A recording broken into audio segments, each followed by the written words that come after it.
Assalamualaikum, terima kasih sudah mengklik video ini. Sebuah ceramah Ustadz Adi Hidayat tentang bakti anak kepada ayah yang telah tiada. Penasaran dan bagaimana isi ceramahnya? Yuk langsung saja simak, dengarkan dan selamat menonton. Dari Cisoka, Tangerang. Assalamualaikum warahmatullahi wabarakatuh. Tanggal 9 Agustus lalu, Bapak Ana dipanggil lebih dulu dari kami dalam keadaan koma di rumah sakit.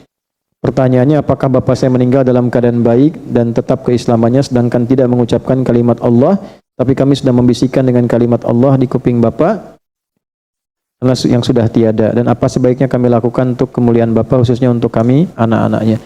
Satu, selalu berhusnudzon pada Allah.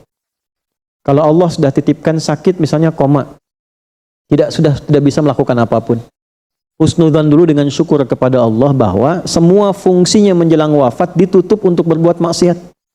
Itu dulu. Terima kasih ya Allah yang Engkau cukupkan ayah kami dalam keadaan saat ini untuk menerima kebaikan saja, dan Engkau tutup fungsi-fungsinya dari perbuatan maksiat, sehingga lisannya tidak berkata yang salah lagi, matanya tidak berkata yang salah lagi sebelum ia wafat. Lalu Anda tadi sudah bisikkan kalimat-kalimat thayyibah, kalimat-kalimat kebaikan, husnudzon kepada Allah, sampai kepada Allah. Allah perintahkan malaikat untuk menyampaikan itu pada keadaan dirinya, walaupun tak terucap di lisannya. Jelas ya? Husnudzon. Setelah itu apa?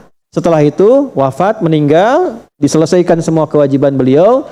Kalau Anda bertanya apa yang terbaik, satu, yang tidak ada biaya menggunakan lisan saja, yaitu doa. Ya, satu apa? Doa. Nah, yang kedua, praktekkan semua ilmu yang pernah diajarkan ayah dan amanat yang baik-baik. Praktekkan. Jelas? Nah, yang ketiga, ya, jika ayah berwasiat amal-amal baik, lakukan. Jika tidak ada, Anda teruskan amalan baik yang pernah dikerjakan ayah, atau amal kebaikan yang ayah belum kerjakan tapi Anda niatkan untuk ayah Anda. Tiga-tiganya terkumpul dalam satu hadis, 9 lafaz di hadis Muslim. Idza mata al-insanu. Idza mata al-insanu. Riwayat kedua, idza matal abdu. Kemudian diterjemahkan dalam tafsir hadisnya, idza mata ibnu Adam. Ini yang populer tafsir hadisnya. Redaksinya, idza matal insan, idza matal abdu. Jika manusia yang sibuk itu wafat, meninggal, inqata'a sa'iru amali, maka semua amalnya selesai. Semua pahalanya pun selesai. Illa min thalathatin, kecuali 3 hal saja yang pahalanya masih mengalir. Satu apa? Waladin solihin yad'u, anak soleh yang mendoakannya. Maka jadilah anak-anak yang soleh, jangan putus doa. Setiap selesai sholat minimal berdoa. 2, sedekatin ya, amal baik yang mengalir pahalanya.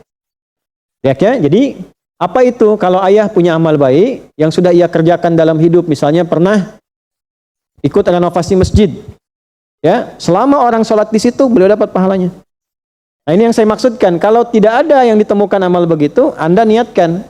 Misalnya beli mushaf, simpan di tempat penghafal Quran, niatkan untuk ayah. Ya, tidak harus Anda kasih foto ayah misalnya di mushafnya. Ya, tidak harus demikian, cukup Anda niatkan, ya, kemudian dengan izin Allah, ya, harapkan cahayanya, kebaikannya sampai kepada beliau. Jelas sampai sini? Ya, ada yang umrah, misalnya ada yang haji menjadi badal, itu boleh dilakukan. Ada yang ingin puasa diniatkan untuk ayahnya yang wafat, boleh dilakukan. Ya, ada yang untuk kurban diniatkan bagi Allah, karena Allah bagi ayahnya yang wafat, boleh dilakukan. Jelas? Nah, yang terakhir, ilmin yuntafa'u bihi, ilmu yang bermanfaat. Banyak orang menafsirkan kalau ini pernah jadi guru, kan, pernah mengajar. Tidak juga. Jangan batasi di situ. Seayah-ayahnya ayah. Tuh. saya akan selalu kangen dengan suara ibu itu. Nah, itu. Seayah-ayahnya ayah sudah pasti punya ilmu ayah yang mengajarkan anak ayah itu menjadi baik dalam hidup. Oh, tangkap tuh. Seayah-ayahnya ayah sudah pasti memiliki ilmu ayah untuk mengajarkan anak ayah itu menjadi baik dalam hidup. Ayah pernah minta Anda sholat? Sholat, nak? Pernah?